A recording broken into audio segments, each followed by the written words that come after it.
अंतेय नाग ने महामारी की वजह पता कर ली थी।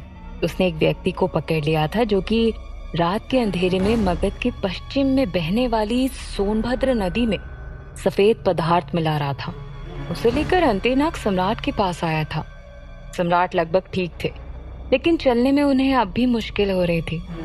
अंतेय नाग ने उन्हें राजमाता और मुख्यमंत्री वसुदेव के सामने बताया कि ये सब कोई और नहीं बल्कि गांधार नरेश करने की कोशिश कर रहा है, जिसे सुनकर उनका खून खौल उठा था। मुख्यमंत्री वसुदेव ने हैरान स्वर में कहा, गांधार नरेश को इतनी बड़ी सजा देने के बावजूद भी अकल नहीं आई।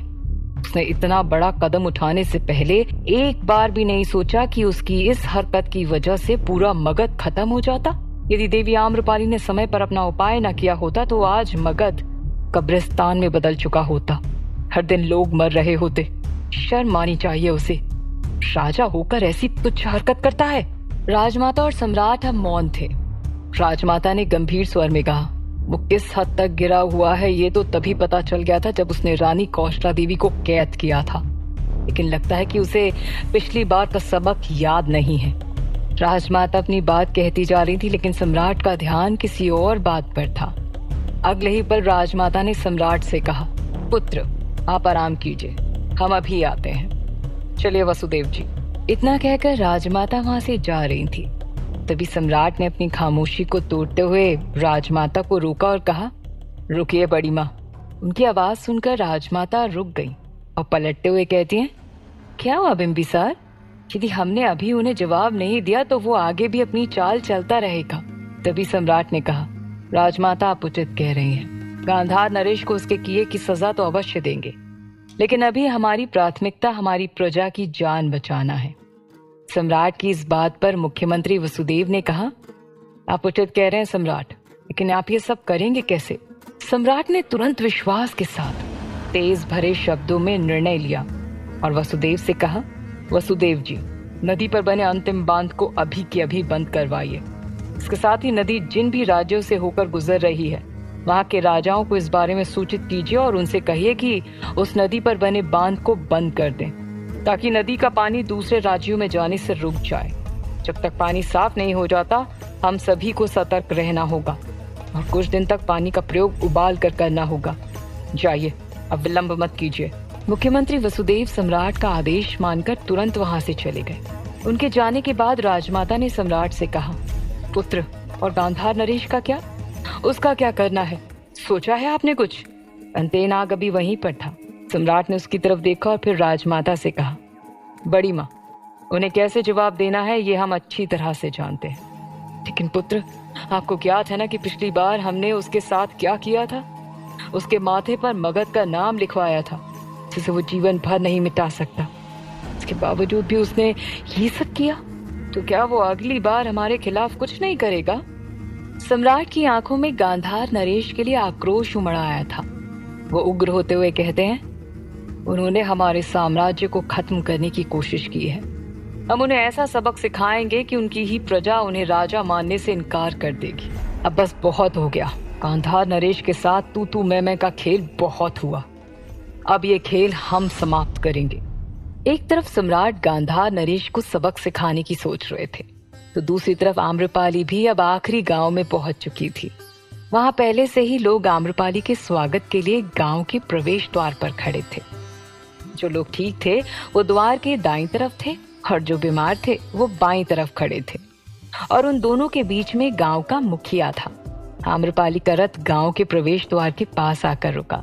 जैसे ही आम्रपाली ने अपने पैर जमीन पर रखे, वहां खड़े लोग आम्रपाली की तरफ भाग कर आए और उसके पैरों पर नतमस्तक होने लगे, मानो आम्रपाली नहीं बल्कि भगवान उनके पास चलकर आ गए हों। गांव के मुखिया भी काफी परेशान से थे, लेकिन आम्रपाली को देखकर उनके चेहरे पर खुशी की लहर दौड़ पड़ी। लोगों को अपने पैरों पर गिरता हुआ देखकर आम्रपाली को अच्छा नहीं लग रहा था। उसने उन्हें रोकने की कोशिश की। वहां विशाखा और राजकुमारी आम्रपाली के लिए लोगों का प्रेम देखकर प्रसन्न नजर आ रहे थे, लेकिन सोम इधर उधर देख रहा था, जैसे वहां पर वो अपने काम की चीज ढूंढ रहा हो। लोग क्या कह रहे हैं, वो क्या कर रहे थे, उसे इससे कोई मतलब नहीं था। गांव के प्रवेश द्वार पे ऐसी भीड़ उमड़ आई थी कि कौन बीमार है और कौन ठीक है समझ पाना मुश्किल था। अगले ही पल गांव के मुखिया उन सबको दूर करते हुए आगे आए और आम्रपाली के सामने हाथ जोड़कर उसे प्रणाम करते हुए कहते हैं, देवी, हमने तो उम्मीद ही खो दी थी कि आप हमारे गांव भी कभी आएंगी। आज आपके आने मात्र से ही हमें जीवन दान मिल गया है। आपका बहुत बहुत आभार देवी, बहुत बहुत आभार। आम्रपाली ने मुखिया से कुछ कहने से पहले उनके पीछे खड़े गांव के लोगों की तरफ देखा। वहां बच्चों से लेकर बूढ़े तक सबने सूती वस्त्र के बने पोशाक पहने थे, लेकिन उनकी सिलाई वैसी नहीं थी जैसी उनकी त्वचा को पूरी तरह से सुरक्षा मिल सके। ये देखकर आम्रपाली के माथे पर चिंता की लकीरें खिंच गई, लेकिन उसने कुछ कहा नहीं। सबकी आंखों में आम्रपाली के लिए खुशी के आंसू थे। वो उसे आशा भरी नजरों से देख रहे थे। आम्रपाली ने मुखिया को जवाब दिया, सरपंच जी, गांव को हमारी जरूरत थी। भला इस मुश्किल घड़ी में हम आप सबको अकेला कैसे छोड़ सकते थे। तभी एक बुजुर्ग महिला आई जिसकी कमर झुक गई थी। वो धीरे धीरे अपनी कमर पकड़े आम्रपाली के पास चलकर आई और कहती हैं, पुत्री, तुम जिस तरह से सबके लिए मेहनत कर रही हो, मेरी ईश्वर से यही प्रार्थना है कि तुम्हें जीवन की सारी खुशियां मिले। शुरुआत में जब हमें ज्ञात हुआ था कि सम्राट तुम्हारी वजह से मगध त्याग चुके हैं, तो हम सब ने तुम्हें बहुत बद्दुआएं दी थी। एक नेक इंसान को गाली देकर हमने जो पाप किया है, उसी का फल हमें मिल रहा है। हमें क्षमा करना पुत्री। उस बुजुर्ग महिला के साथ साथ पूरा गांव हाथ जोड़कर आम्रपाली से क्षमा मांगने लगा। तब आम्रपाली ने उन सबको रोका और विनम्र स्वर में कहा, नहीं नहीं, क्षमा मांगने की कोई आवश्यकता नहीं है काकी। आप तुम्हें आशीर्वाद दीजिए कि सम्राट का स्वास्थ्य जल्दी से ठीक हो जाए और मगध पर दोबारा कोई आंच ना आए। तब उस बूढ़ी महिला ने आम्रपाली के सिर पर हाथ रखा और कहा, पुत्री, हम आशीर्वाद देते हैं कि तुम और सम्राट सदैव खुश रहो। कुछ देर बाद आम्रपाली सभी गांव वालों के साथ आगे बढ़ गई और उन सबको किस तरह से रहना है, कैसे उपचार करना है, उन सारे उपायों के बारे में समझाने लगी। लेकिन सोम ने जब उस बूढ़ी काकी का आशीर्वाद सुना तो वो बेचैन हो उठा। नहीं, अब आम्रपाली और सम्राट कभी भी साथ नहीं रहेंगे। इतना कहकर वो गांव के अंदर नहीं गया, वहीं बाहर के बगल में बने जंगल के अंदर चला गया। लेकिन गांव के अंदर खड़ी राजकुमारी ने उसे जाते हुए देख लिया था, लेकिन उस वक्त उसने किसी से कुछ नहीं कहा था। जहां लोगों ने आम्रपाली को सम्राट के साथ स्वीकार कर लिया था, तो वहीं सम्राट और अंतेनाग गांधार नरेश को सबक सिखाने के लिए तैयार खड़े थे। उन्होंने अंतेनाग की तरफ देखा और कहा, अंतेनाग, उस व्यक्ति ने और क्या क्या बताया है। तो अंतेनाग ने कहा, सम्राट, उसने सिर्फ इतना ही कहा है कि गांधार नरेश के कहने पर वो प्रति रात नदी में जाकर वो विष मिलाता था ताकि लोग बीमारी से मर जाएं और मगध का अस्तित्व ही खत्म हो जाए। ये सुनकर सम्राट ने अंतेनाग को आगे कहने से रोक दिया और कहा, तो फिर ठीक है, अब गांधार नरेश को बताते हैं कि जब बात अस्तित्व की आती है तो मगध सम्राट बिंबिसार क्या कर सकते हैं।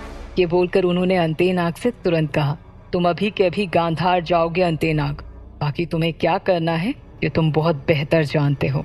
अंतेनाग तुरंत सिर झुकाकर सम्राट के आदेश को स्वीकार करता है और कहता है, समझ गया सम्राट, आपका कार्य हो जाएगा। इसके बाद अंतेनाग वहां से चला गया। उसके जाते ही राजमाता ने असमंजस से भरे स्वर में सम्राट से पूछा, बिंबिसार, आखिर तुमने अंतेनाग से क्या करने के लिए कहा है। सम्राट ने चेहरे पर रहस्यमयी भाव लाते हुए राजमाता से कहा, कूटनीति से राजनीति खेल रहे हैं हम बड़ी माँ। जब कोई काम राजा न कर पाए तो वो प्रजा कर देती है। हम गांधार की सत्ता पलट करने वाले हैं। ये सुनते ही राजमाता के चेहरे के भाव एकदम से बदल गए। वो सम्राट के चेहरे की तरफ टकटकी लगाकर देखने लगी। उस वक्त सम्राट के चेहरे पर एक अलग ही तेज दिखाई दे रहा था। एक तरफ सम्राट ने अंतेनाग को गांधार की तरफ रवाना कर दिया था, तो वहीं दूसरी तरफ रूपमती भागते हुए रानी कौशला देवी की तरफ पड़ गई। रानी कौशला देवी अपने बाग में टहल रही थी। उन्हें बाग में देखकर रूपमती दूर से ही उन्हें पुकारते हुए तेजी से उनके करीब जाती है। रानी कौशला देवी, रानी कौशला देवी। कौशला ने जब उसकी तरफ देखा तो उसके करीब आने से पहले ही उसे दूर करते हुए कहती है, अरे अरे, फूलो मत, अभी बीमारी जड़ से खत्म नहीं हुई है जो तुम हमसे चिपकी जा रही हो। वहीं दूर से खड़े होकर बात करो और बताओ, ये आखिर अब कौन मर गया जिसकी खबर लेकर तुम इस तरफ भागी चली आ रही थी। रूपमती हाँफ रही थी। उसने पहले सांस ली और फिर दम भरते हुए कहा, जो बात आपको बताने जा रहे हैं उससे तो आपके पैरों तले जमीन खिसक जाएगी, इसलिए पहले ही चेतावनी दे रहे हैं। किसी भी चीज को पकड़कर खड़े हो जाइए। ये क्या बकवास कर रही हो तुम रूपमती? कौशला ने भड़कते हुए कहा। तो रूपमती ने उसे अपनी बात समझाई और कहा, सही तो कह रहे हैं हम रानी, अब आप तो हमें अपने करीब आने नहीं दे रही, वरना हम ही आपको संभाल लेते। इसलिए कह रहे हैं कि किसी चीज को पकड़कर खड़ी हो जाइए। रानी कौशला देवी उसकी बात से चिढ़ गई थी। उन्होंने मुंह बनाते हुए कहा, सीधे सीधे बोलो, बात क्या है? दुनिया भर का प्रपंच हमें मत सुनाया करो तुम। रूपमती ने कहा, रानी हम अभी अभी राजमाता और सम्राट की बात सुनकर आ रहे हैं, उनके साथ मुख्यमंत्री वसुदेव भी थे। हाँ तो अब ये मत कह देना कि वो लोग हमें सम्राट की सेवा के लिए बुलाने वाले हैं। रानी कौशला ने मुंह फेरते हुए कहा। तो रूपमती ने इसे बहुत हल्के में लिया और कहा, अरे नहीं रानी कौशला देवी, आपने कुछ ज्यादा ही सोच लिया। आपका नाम लेना तो दूर, उन्होंने तो एक बार भी आपको याद नहीं किया। हम तो यही बताने आए हैं कि वो लोग उस आम्रपाली के बारे में बात कर रहे थे। सबसे आश्चर्य की बात यह है कि राजमाता आम्रपाली की सराहना कर रही थी। ये सुनकर रानी कौशला देवी की त्योरियां चढ़ गईं। उन्होंने रूपमती की बात को नकारते हुए कहा, यह असंभव है रूपमती, तुमने सुनने में गलती कर दी होगी, क्योंकि राजमाता मरना स्वीकार करेंगी, लेकिन उस नगरवधु की सराहना तो दूर की बात है। अरे हम सत्य कह रहे हैं, अपने कानों से सुनकर आए हैं कि राजमाता स्वयं सम्राट से कह रही थी कि आम्रपाली यदि आखिरी गांव को भी बीमारी से मुक्त कर देती है तो वो स्वयं उसे लेने वहां जाएंगी। जैसे ही रूपमती ने ये कहा, रानी कौशला देवी एक पल के लिए विचार में डूब गई। उनके माथे पर शिकन की लकीरें खिंच गईं। उन्होंने एक बार सुनिश्चित करने के लिए फिर से रूपमती से पूछा, क्या तुमने वाकई में यही सुना था? तो रूपमती ने कहा, हाँ रानी। तब रानी कौशला देवी बेचैन हो उठी। उन्होंने तुरंत कहा, हमें त्रिलोक सिंह से बात करनी होगी। यदि राजमाता आम्रपाली को लेने खुद गांव गई तो इसका मतलब ये तय हो जाएगा कि आम्रपाली इस महल में ही रहेगी। नहीं, अब हम और इस बीमारी के डर से इस कक्ष में नहीं रह सकते, अन्यथा सब कुछ बिगड़ जाएगा। एक तरफ रानी कौशला के अंदर आम्रपाली को लेकर अब डर बैठने लगा था, तो वहीं दूसरी तरफ सुबह से शाम हो चुकी थी, लेकिन सोम अब तक गांव वापस लौट कर नहीं आया था। आम्रपाली विशाखा के साथ उस गांव में उपचार कर रही थी। शाम तक राजकुमारी ने आम्रपाली के साथ उसकी मदद की, लेकिन बार बार उनकी नजर गांव के प्रवेश द्वार पर ही थी। राजकुमारी मुकुंदा अपने हाथ में नींबू पानी से भरे प्याले की थाल लेकर अन्नागार की तरफ बढ़ रही थी। तभी उन्होंने देखा कि सोम गांव के अंदर आ रहा था, लेकिन उसके हाथ में एक पौधा था। ये देखकर राजकुमारी वहीं दूर खड़ी हो गई और मन में कहती है, पिछले 3 गांव से हम इसे देख रहे हैं, कुछ तो इसके दिमाग में चल रहा है, और आज तो इसने हद ही कर दी। सुबह से अभी वापस लौट कर आ रहा है, पता तो करना ही पड़ेगा ये गया कहाँ था। इसके बाद राजकुमारी सोम की तरफ बढ़ने लगी, लेकिन तभी उन्होंने आम्रपाली की आवाज सुनी जो कि सोम को पुकार रही थी। अरे सोम, कहाँ थे तुम?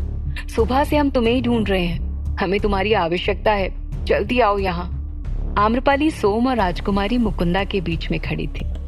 आम्रपाली उसे बुलाकर वहां से चली गई, लेकिन राजकुमारी ने देखा कि सोम उस पौधे को वहीं द्वार के पास किनारे रखकर आम्रपाली के पीछे पीछे चला गया।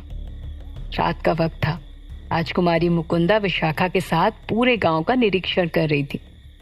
वो दोनों प्रवेश द्वार के पास से गुजर रहे थे। तभी राजकुमारी की नजर उस पौधे पर पड़ गई और उसने विशाखा को रोककर उस पौधे को अपने हाथ में उठा लिया और उसे ध्यान से देखने लगी। उस पौधे को देखकर विशाखा ने राजकुमारी मुकुंदा से कहा, ये पौधा यहाँ कैसे आया? इसे यहाँ गांव में नहीं होना चाहिए।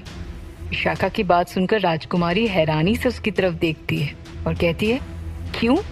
तो विशाखा ने कहा, राजकुमारी, यदि इस पौधे को किसी जानवर ने धोखे से भी खा लिया तो उसका पूरा शरीर अकड़ जाएगा, ना वो चलने लायक बचेगा और ना ही बोलने लायक। विशाखा की बात सुनकर राजकुमारी स्तब्ध थी।